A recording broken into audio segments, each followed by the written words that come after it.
بشهر السادس احنا قصينا الحمام وفردنا طيره عند فحل وخليناه يرتاح.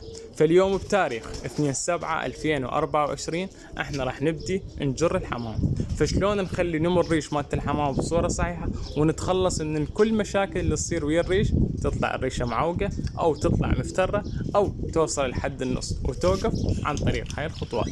تعالوا وياي وخلينا نشوف شنو هاي الخطوات. ركز وياي عزيزي المتابع. الفقرة الأولى اللي هي إضافة الشعير ويا العلف مالت الحمام خلال هذا الشهر كليته. الشعير نضيفه ويا العلف مالت الحمام. الفقرة الثانية الخل مالنا الطبيعي أو خل التفاح، نضيفه ويا المي مالت الشرب على كل 1 لتر قبقين، أو ويا المي مالت السبح كل 4 أيام وكل 5 أيام نخلي الحمام يسبح ونضيف وياه الخل. الفقرة الثالثة البيض اللي عندك، البيض الخربان او اي بيض كان، تضيفه على الاكل، تضيف السائل مالت البيض على الاكل وتخلطه وتقدمه للحمام كل 4 ايام او كل 5 ايام.